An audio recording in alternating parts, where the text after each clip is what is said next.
All right, so coming in at number 5 is the current winter that's happening as we speak right now, the 2020 to 2021 North American winter. And this I had to use and talk about because, well, this is especially for where I live here in southern New England and the tri-state area around New York City. This winter really was a huge surprise and a huge just like put a huge smile on my face. It's just all winter long because I just continued to be getting nailed by actual cold weather and actual big snowstorms that brought very, very decent amounts of snowfall to my area. So at this point, in fact, my where I live, I currently have a snowfall total so far this winter of 41.25 inches. So I've already exceeded my average range of snowfall, which is between 20 to 40 inches. I've now exceeded that by 1.25 inches, which is just unbelievable. That honestly, that I've ever seen. That I'm actually experiencing that as we speak during this winter, especially considering these past two winters. In fact, speaking of the past two winters, tomorrow I'll be releasing my video for the top 5 worst winters that I've ever experienced. So look out for that video tomorrow.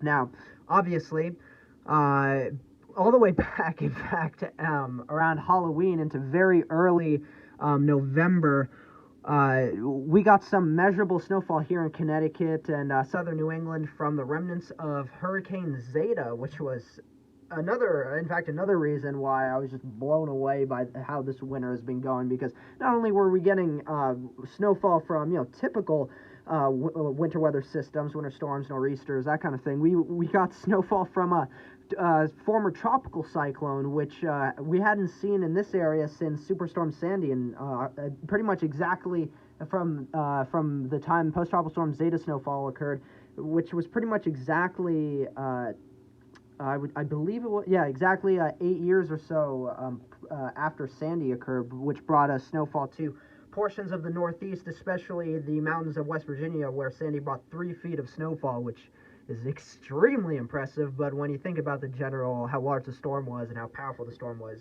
it's not too surprising, but still, it was truly incredible that storm brought that much snowfall, especially since it was a tropical cyclone, or at least a former tropical cyclone, and did so. So yeah, I mean, we got snowfall from Zeta, where, in fact, some areas picked up upwards or right around half a foot of snowfall in Massachusetts.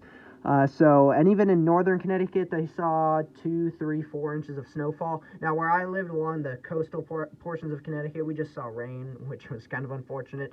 Which, when that happened, I was like, well, I guess it's going to be another bust winter for coastal Connecticut. How wrong I turned out to be. Now, going into early December, we had a bomb cyclone that brought accumulating snowfall to New England as well, which brought some decent amounts of snowfall to New England in early December. And then, of course, as we got towards mid-December, we had Winter Storm Gale. That was the name the Weather Channel gave this system, that brought many areas, including some of the big cities along the I-95 corridor, double-digit snowfall. I recorded about 8 inches of snowfall from that system, and New York City recorded 10.5 inches of snowfall. Philadelphia got 6.3 inches of snowfall. Pittsburgh got 11.5 inches of snowfall. Boston, Massachusetts got 12.7 inches of snowfall. Washington, D.C. got 2.3 inches of snowfall. So that was a truly remarkable system. That was a truly nice system to get, especially right before Christmas as well. So that was nice. The problem though with that, with the snow, we got the snow right before Christmas, was that the week of Christmas and even right on Christmas, we had another system come through, but it was all very warm and a very rainy system, very windy system as well. So that was unfortunate.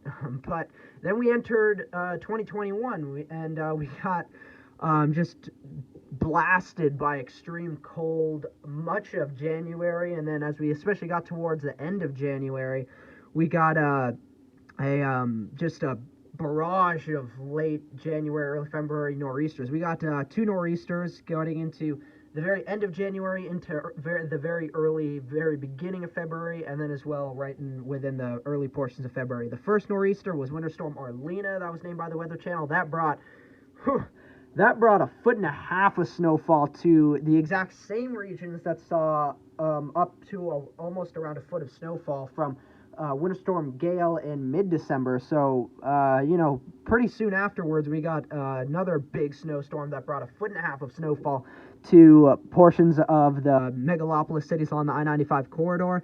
Newark, New Jersey got 18.2 inches. 17.2 inches was recorded in Central Park, New Jersey. By the way, my area, which is in southwestern Connecticut, just near New York City, I got 16 inches of snowfall. 15.2 inches of snowfall was recorded in New Haven, Connecticut, and 24 inches in Lowell, Massachusetts. It was truly incredible to see that. 24 inches, in Lowell, Massachusetts, 7.8 inches in Philadelphia, 5.2 inches in Baltimore, and 4.5 inches in D.C., which was actually quite remarkable for D.C., to be honest.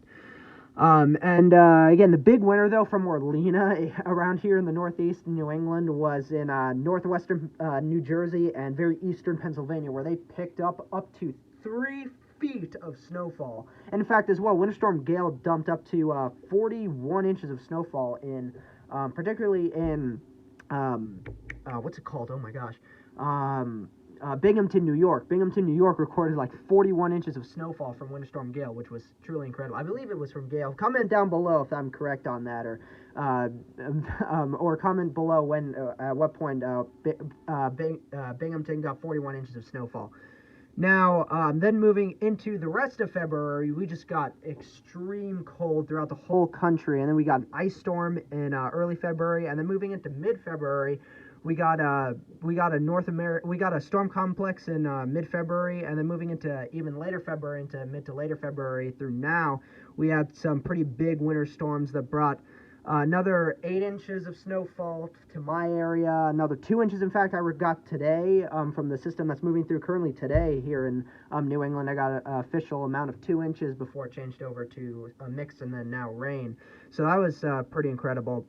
Again, it was truly an incredible season thus far. Can't wait to see what March brings us, because especially for the Northeast, New England, that's our peak month for nor'easters during the winter season.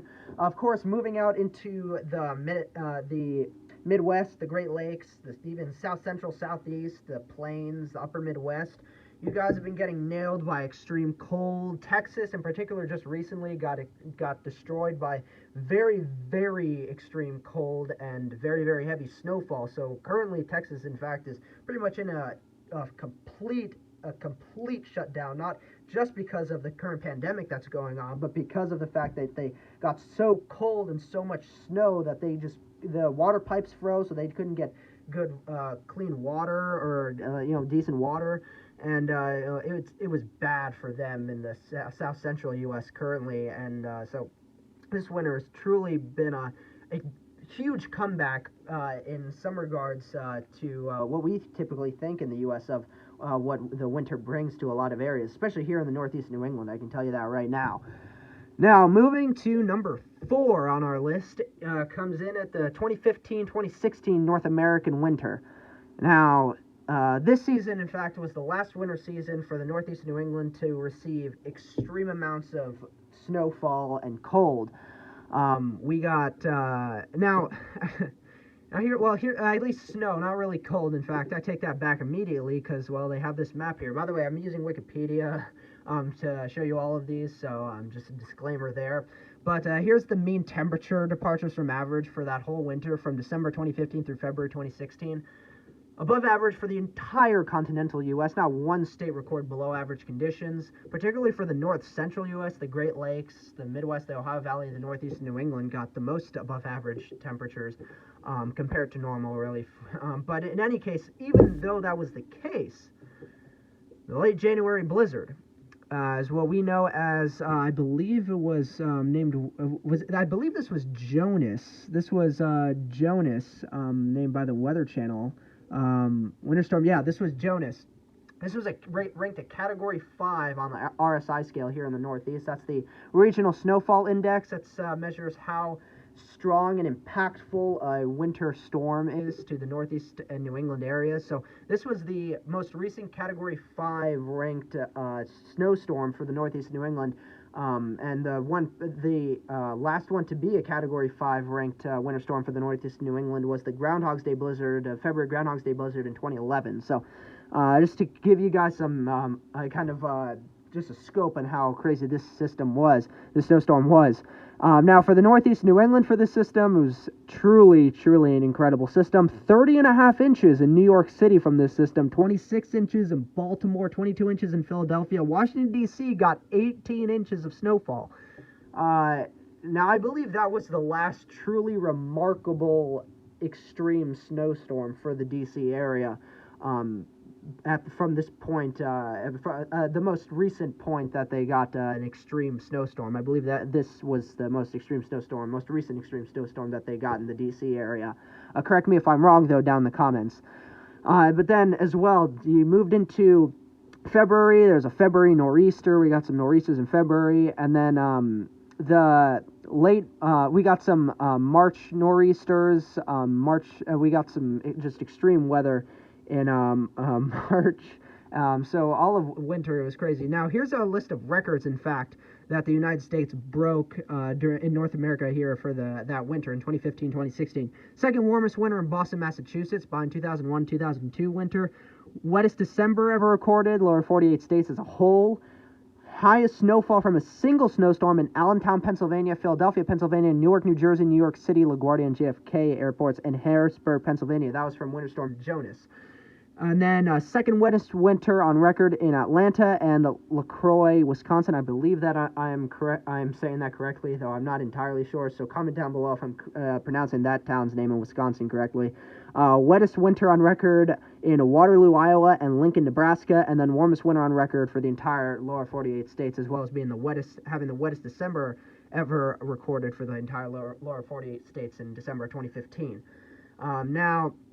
So that was just why I put that at number 4. It was a crazy winter. Gave the Northeast New England in particular one of our most extreme and most notable snowfall events that we've ever seen. So it's pretty incredible there. Coming into number 3, the 2014 to 2015 North American winter. This was both an extremely cold winter and a very snowy winter. Here's a temperature map of the frigid conditions in North America on around mid-November in 2014. That was the caption for this image from Wikipedia. And you can see almost the entirety of the lower 48 states were experiencing well below average temperatures, especially if you look there in the north central U.S., the Rocky Mountains, down even through almost around Texas there. The Northeast, New England, we're reporting average to below average temperatures there in mid-November. And then even moving into extreme portions of winter, here's actually average temperature not only for the winter in the United States, for the whole winter, 2014-15 winter. Pretty much it was split in half, more or less. Pretty much the entire eastern U.S. was reporting below average conditions. The entire western and central U.S. were reporting above average conditions. So for temperatures. So that was...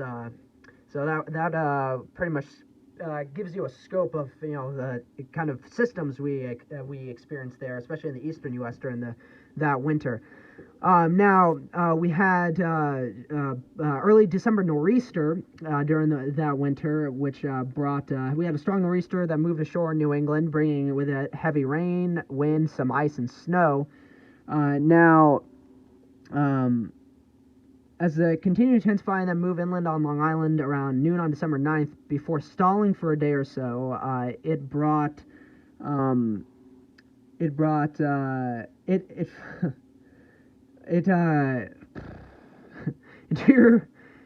interior parts of the region, some of which were battered hard by Hurricane Sandy more than 2 years prior. So, again, this system brought some extreme weather conditions that this same region hadn't seen at that point in time since Hurricane Sandy a bit more than 2 years prior. Then moving into January, we had a January blizzard that moved from the Pacific Northwest down to towards the Gulf of Mexico. It got moisture from the Gulf of Mexico and moved up into the Ohio River Valley and from the Ohio Valley and Ohio River Valley. and then moved into the Mid-Atlantic and then off the East Coast. And then, it says early on January 30th, the nor'easter left the East Coast, even as another winter storm began to impact the region.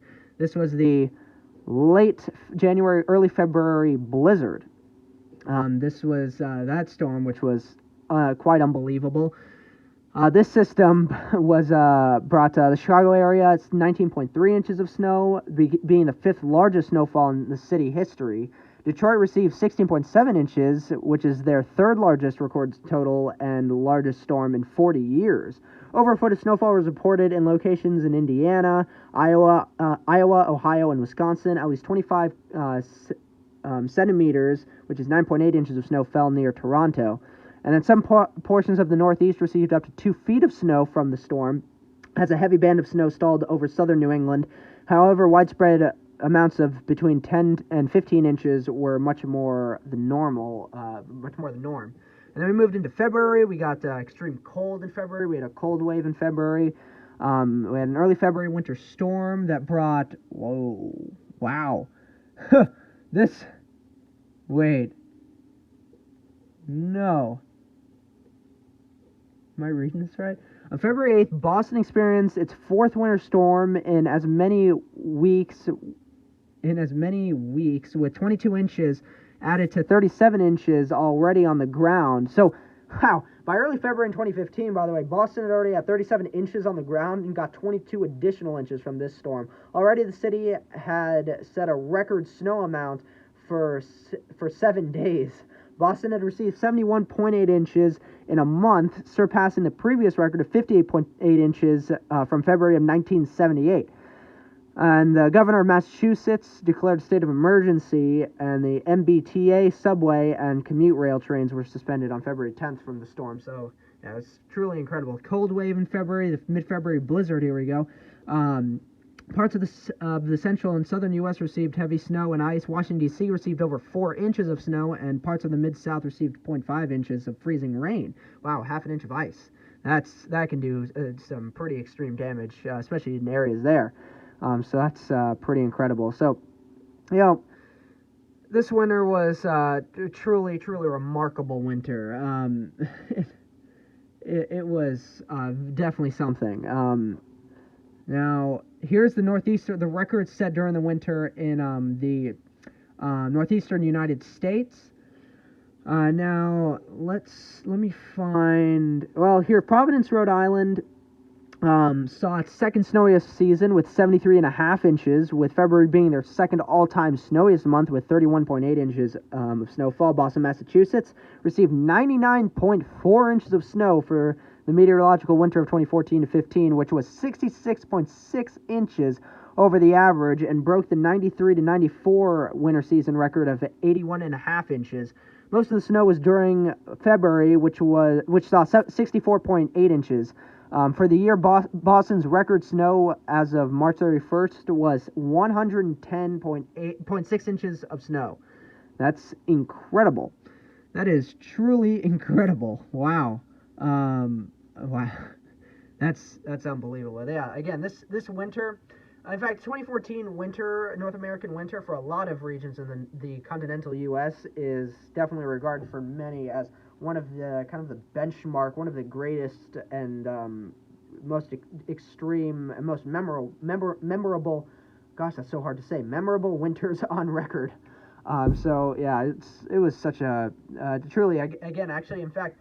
Going back, by the way, number 3 coming in 2013-14 North American winter. The season just prior to the 2014-15 winter was also yet another very cold, snowy winter for much of the country. Now, just before I go into this, why this season is number 3 and why I have that here, I want to say that that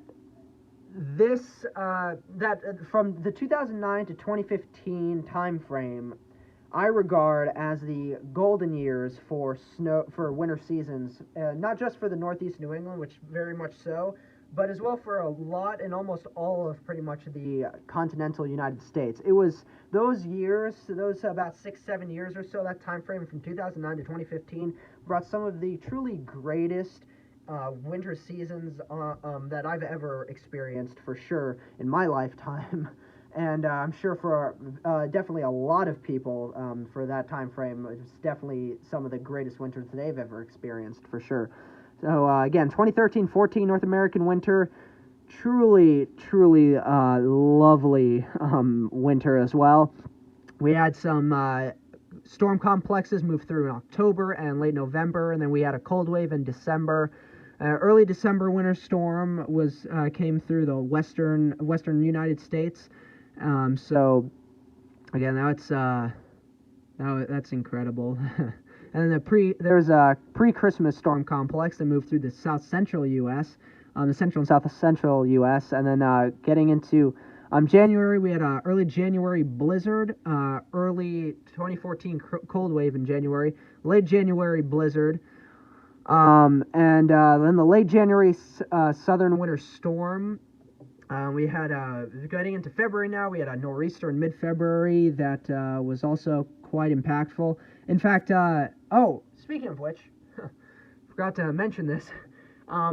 This snowstorm, this nor'easter in mid-February of 2014, brought Atlanta. This was actually a pretty benchmark snowstorm, winter storm for Atlanta, in fact. Now, where is it?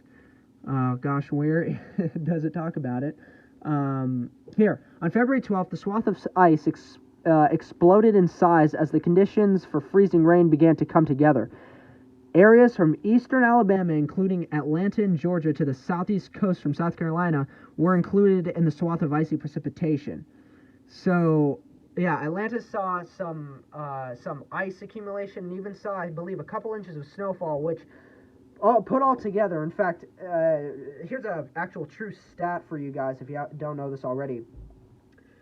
Snowfall accumulations in general, from a trace to 2 inches of snowfall, cause the highest amount of car accidents on the roads, because of the fact that when people think about going out on the roads during wintry weather, they typically don't go out when the wintry weather is very impactful and there's a lot of snowfall. Let's say it's more like if there's 6 inches or more, where they're like, oh, okay, it's definitely a lot of snowfall, I definitely should stay home. If it's 6 inches or less, especially if it's a trace to 2 inches, they're like, it's like barely any snowfall, barely any accumulation.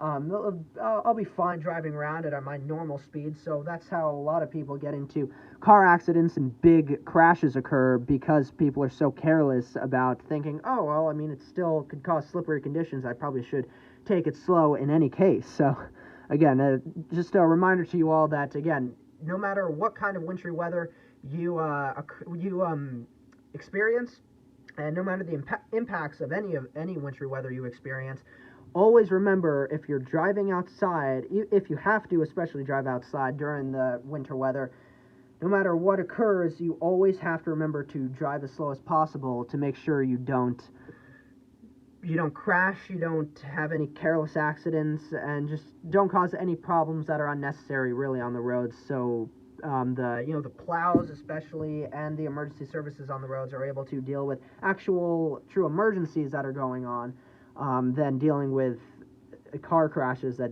weren't necessarily needed to occur. And then, of course, moving into March, that was a pretty incredible March that we had during this season of the 2013-14 North American winter.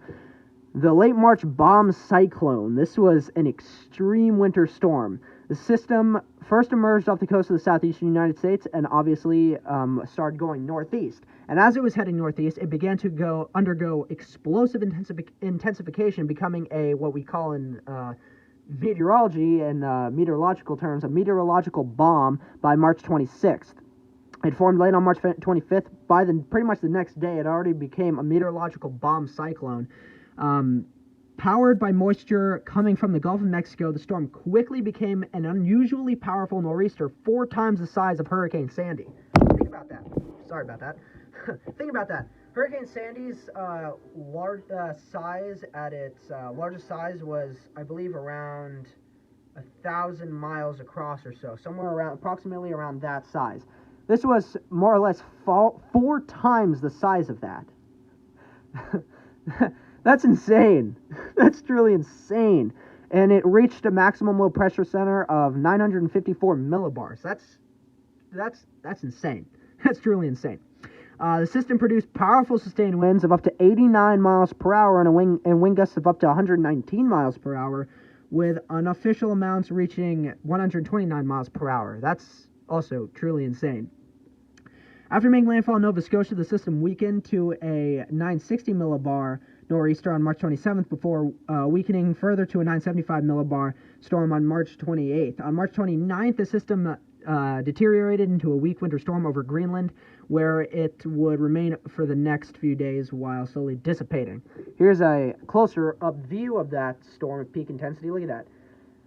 It didn't move close enough, per se, to the coast of New England to give us too much extreme amounts of winter weather or anything like that, but we still got slammed by definitely a lot of storm surge. The beaches were definitely for sure definitely choppy and very there's definitely a lot of storm surge flooding with that, but in any case, this is one of the best looking nor'easters that I have ever seen. In fact, before we head to number one, I want to have an honorable mention. The 2017 to 18 North American winter. That season was truly, even though this is a map, by the way, the temperature map of the wide-ranging variable conditions in the United States on February 21st, 2018. Even though in February, this was the general temperatures recorded throughout the U.S. Even though pretty much the entire East Coast and the entire Gulf Coast reported well above average temperatures, and then pretty much the rest of the country reported below average temperatures, the winter as a whole was a huge win for so many regions, including, in fact, the Northeast and New England areas. Now, here's the temperature anomalies of the entire, of North America in late December 2017 to early January of 2018, where we had an extreme, a lot of us remember this, we had an extreme cold Arctic outbreak for the entirety, pretty much, of the central and eastern United States, with above average temperatures in the western United States. And that set the picture for what I will very soon start talking about, the early January bomb cyclone, or blizzard even. So again, this was truly an insane. Here's a picture of one of the nor'easters in mid-March impacting New England. This was the mid-March nor'easter, March 13th. This was that nor'easter impacting the Northeast and New England. So that will also be a huge thing that I'll be talking about. This is my honorable mention of this video before we get to number one. So again, we moved into November and December. We got some cold waves and a winter storm, and then getting towards Christmas time into early January of 2018, we had another cold wave. That was the picture I showed you up at the top, with the very extreme below average temperatures for the central and eastern United States. And because of that, right on as that was occurring, we had the early January blizzard. Winter Storm Grayson, that was the name of it, given to this system from the Weather Channel. Here's a picture of the system at peak intensity. I gotta tell you, and I think to a lot of us, not just me, this is definitely the most textbook-looking nor'easter that probably all of us have ever seen. Truly. Look at that. There's the center of the system, beautiful-looking center of the system, and then perfect comma head looking system. Definitely the most textbook nor'easter that I have ever seen. Now, here's a bit of an unfortunate side to this system. Around this time, I was taking a vacation in Australia, and so I missed this system, even though, the entire time this system was occurring, I went under a blizzard warning, and I got 1.5 feet of snowfall. This was the first time my area had gotten that much snow from a single snowstorm since Jonas in January of 2016. So I was really bummed out that I was missing this system. But again, as I said, the system moved up. It provides snow to municipalities that do not often receive and therefore are not accustomed to handling winter precipitation, such as Georgia and Florida. Yeah. In fact, if we look at this, there you go. Florida into Georgia, South Carolina, the coastline. pretty much almost the entirety of the eastern seaboard, excluding most of pretty much almost all of the east coast of Florida. Almost the entire eastern seaboard received snowfall. That's insane. That's how insane the system was, because snowfall and icing occurred in Georgia and Florida, and then getting into New England, the New England side and the Mid-Atlantic, the northeast side of this system, snowfall accumulating over 2 feet of snow occurred in New England, the Mid-Atlantic states, and eastern Canada. The storm started on January 3rd, 2018, moving rapidly to the northeast, after which time the system moved east, causing great snowfall. The storm was also dubbed as a historic bomb cyclone for obvious reasons. Now, in fact, let's quickly click on its own Wikipedia page for the system. Now, it was only rated Category 1 on the RSI scale for the Northeast New England, which I'm honestly truly amazed at because of how impactful the system was and how strong the system was, how much snow it brought. Again, here the lowest pressure got to 949 millibars. It caused $1.1 billion in economic damage in 2018, and power outages caused at least 300,000 power outages. Casualties, it killed 22 people. And again, it formed and impacted areas from Cuba, the Bahamas, Bermuda, all the way through the entire eastern seaboard into Atlantic Canada. An incredible snowstorm, and just an overall incredible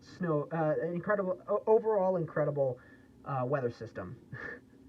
Moving through the rest of January, we saw some winter storms move through in mid-January that came through Ohio and New England as a strong cold front pushed through the regions with a developing low. The several locations received up to a quarter inch of ice, while others observed over a foot of snow. Now, I believe... here. Canadian Connecticut got 7 inches of snowfall. And, even when I came back from, Australia, getting it through the rest of January, we still got snowfall in January, but I was still generally bummed out that I missed that entire system, the Winter Storm Grayson. Truly to this day, that's one of my biggest regrets definitely the biggest weather event that I regret and am still very sad that I missed. Now, in February, we didn't really see all too much extreme weather activity during that month during the winter. We saw some flooding, though, from the central U.S., from Texas to Michigan, in the second half of February, including along the portion of the Ohio River, running from Cincinnati, running past Cincinnati and Louisville. Now, again, as I said at least twice so far, within the past couple minutes, that I said that I regret, and one of my biggest regrets, and still saddened that I missed that big January blizzard, big January nor'easter. Now, March comes around. March 2018 rolls around. And then, boom! First day of March through the 3rd of March, we got our first nor'easter.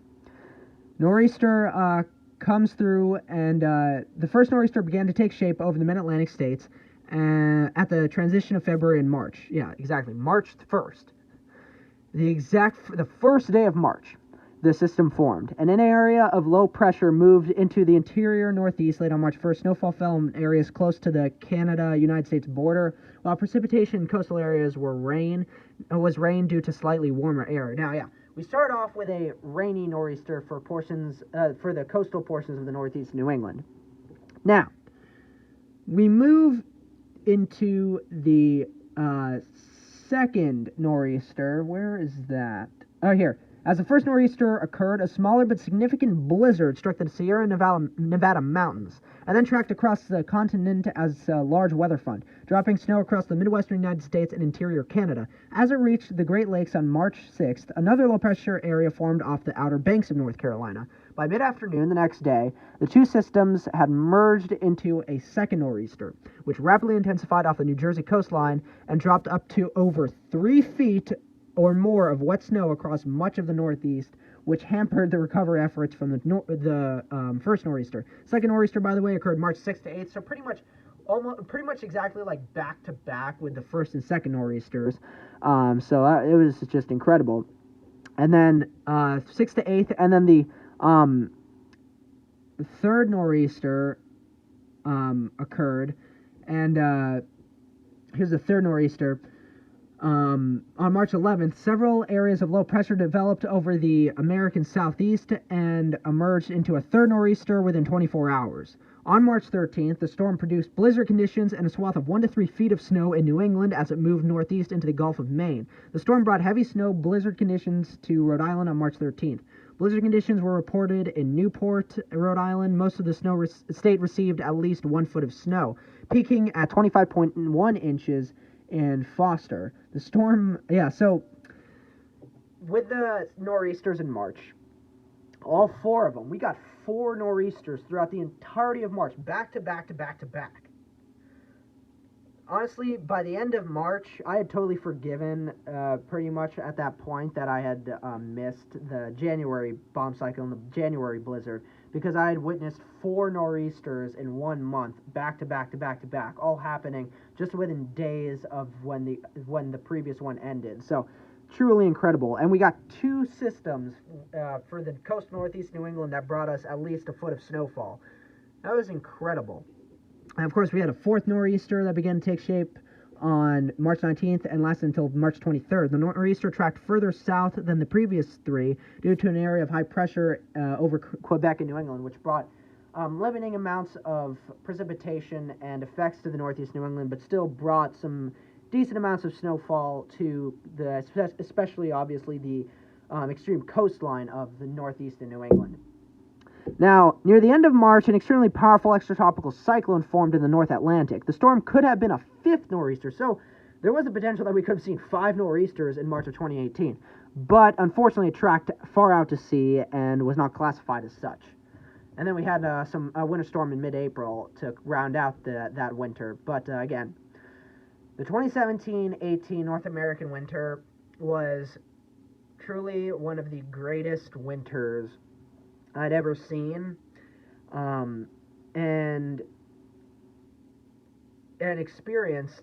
Even though I missed the January blizzard, the early January extreme blizzard, the extreme bomb cyclone of January 2018, but still, I experienced 4 nor'easters all back to back to back to back throughout that whole month of March 2018. That was truly an incredible thing to witness, especially for me, since I love weather. So it's not just like a typical person, oh wow, we experienced 4 nor'easters. Especially was for me, because I love weather, and especially all of you watching this video obviously love weather, so obviously a lot of you guys must have loved experiencing that throughout that whole month. So yeah, 2017-18 North American winter was definitely one of the better winters of the recent winters. Now, getting to number 1, the greatest winter that I've ever experienced in my whole life was the 2010 to 2011 North American winter. Now, obviously, since we're going back to the 2010-2011 winter in North America, I have to obviously give some mention to the 2009-2010 winter, which was also another extreme, insane winter that brought obviously a lot of snow and cold to the United States. So again, both those winters back to back, it was definitely tied. I'd say those 2 winters are tied. These 2 winters are tied, 2009-2010 to 2010-2011. Are tied as the 2 greatest winters that I've ever experienced. But I'm going to give it to 2010 to 2011 because of the fact that we got a bomb cyclone in October. We got a late December blizzard, giving New York City, in fact, and surrounding cities received anywhere from 12 to 32 inches of snow. That was awesome to me. That back then, that was one of the earliest, probably the earliest memory that I have of getting a white Christmas. So that was definitely a magical moment in my life. And then we moved into 2011, and we had a New Year's Eve tornado outbreak, which was quite interesting. that happened in the Deep South in Illinois, Missouri, Arkansas, even down through Mississippi, So even from areas in the kind of the central U.S. down through the Deep South, we had a tornado outbreak during New Year's Eve, which that's unfortunate for you guys celebrating the New Year. That's not something you'd want to at all think you'd be experiencing heading into a new year. That's not a welcome way to enter a new year. Now, we entered January of 2011. We finally entered 2011. We have a blizzard in early January, which brought New England reports of 2 feet of snow. So again, already, we had a late December blizzard that had already brought the northeast of New England, even the coastal I-95 corridor cities, including New York City, Boston, at least a foot of snowfall. And then we had a late January blizzard that brought an additional at least 2 feet of snowfall. We move into late January, and we have another blizzard. That's insane. This blizzard, January 25th, 27th, 2011 North American blizzard, in late January, and it brought the round had much steeper lapse rates than the first round, and there were reports of thunder snow. Okay, yeah, so the second round of snow came when an upper level low moved from eastern Tennessee to southern New England. The first round of snow occurred where does it say? Oh, it doesn't say specifically, but the second round of snow occurred because of an upper level low that moved from eastern Tennessee to southern New England. The round had much steeper lapse rates than the first round, and there were reports of thunder snow in some of the heavier bands. Areas with rain had gradually changed over to freezing rain, then sleet. So again, this was an incredible blizzard. It brought thunder snow to some areas in the Mid-Atlantic, Northeast, New England, and then we get into February, pretty much exactly. In fact, actually, here's the most interesting thing I find about the Groundhog Day blizzard of 2011 to the Winter Storm Orlena, the snowstorm we got that brought 16 inches of snowfall, a foot and a half of snowfall, or at least around a foot and a half of snowfall to the New York City area and to a lot of areas, well exceeding especially half foot of snowfall in some areas. Both of those systems happened in the exact same time frame, from January 31st to February 2nd, 2011 for the Groundhog Day blizzard, and 2021. Exactly 10 years, a decade. They're exactly a decade apart. That is fascinating to me. And then as well, this was the second most recent Category 5 ranked snowstorm on the RSI scale for the Northeast New England. Since 2009, in fact. The 2009 was the next previous occurrence of a Category snowstorm being ranked Category 5 on the RSI scale for the Northeast New England. Yeah, this Groundhog Day blizzard was truly incredible. Chicago received 1 to 2 feet of snow and 60-mile-per-hour winds, obviously creating some extreme blizzard conditions. The greater area of northern Illinois getting anywhere from 20 to 28 inches of snow. It hit the Midwest and New England with an ice storm along the warm front and mixed precipitation from New Mexico to northern Texas. The ice storm brought 1 inch of ice to several areas. Yeah, it was a pretty damaging ice storm. And then we rounded out that winter with a storm complex in mid-April that brought another tornado outbreak to the Midwest. And, in fact, what am I saying? The mid-April storm complex of 2011. Oh my gosh.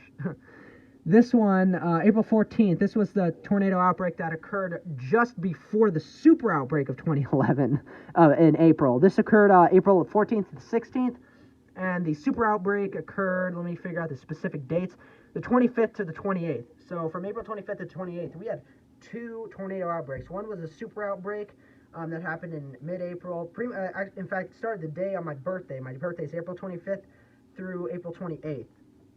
The last time we had seen that kind of an extreme tornado outbreak like that was 1978. Yeah, the 1978 tornado outbreak. That was the last time we saw an extreme tornado outbreak of that size. So Just again, in general, that winter, 2010 to 2011, that winter was extreme on all ends of the spectrum for the entire country. From snow to ice to severe weather, it was just all there for that winter. So that comes in at number one.